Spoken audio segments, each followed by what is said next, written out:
আমার বন্ধু Europe Europe কইরা জীবনটা লাইছে শেষ কইরা। বন্ধুরে কইছিলাম যে বন্ধু তোরা একটা দুবাই লেবার ভিসা দেই, তুই দুবাই এফর দিন বইরা খিচ্চা কামলা দিবি, রাত বইরা উড়ো ঘুমাবি, মাস শেষে টিয়া কামাবি। না হ্যাঁ দুবাই আইতো না, হ্যাঁ লগে দুবাই যায় না, হ্যাঁ লগে ইউরোপ যায়, হ্যাঁ ইউরোপ যাইবো।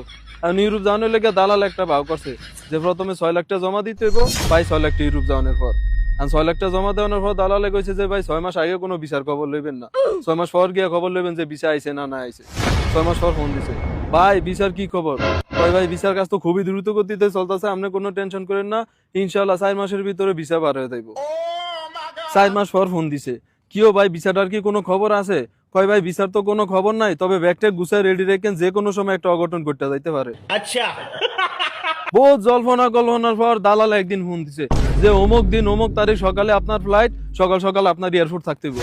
বন্ধু আমার মহা খুশি, বন্ধুর ইউরোপের স্বপ্ন পূরণ হইতে যাইতেছে, আমরাও খুশি, বন্ধু ইউরোপ যাইব গা। সকাল সকাল বন্ধু এয়ারপোর্টে হাজির, সারা দিন গিয়ে রাইতে পড়ছে, বন্ধুর ফ্লাইটের কোনো খবর নাই। কি রে ফ্লাইট কই? দালালারে ফোন দিছে, কি ভাই আমার ফ্লাইট কই? ভাই কাম তো সারছে। কি কাম সারছে ভাই? ভাই ফ্লাইট তো ক্যান্সেল হয়ে গেছে। क्या बक रहे हो मादरचोद আমার বন্ধুরা এটা বুঝতে পারি নাই যে বন্ধু 6 লাখ টাকা মারা খাইতে যাইতেছে। আমার বন্ধু এটা শোনার পরই কইতাছে যে ভাই আমার ইউরোপ যাওয়া লাগতো না, আপনি আমার 6 লাখ টাকা ব্যাগ দিয়ে দেন, আমি বাইর জায়গা। ভাই যেইটা একবার দালালের হাতে যায় হেঁটে কি আর জীবনে ফেরত পাওয়া সম্ভব? দালালেও বাগছে, লগে আমার বন্ধুর 6 লাখ টাকা গেছে।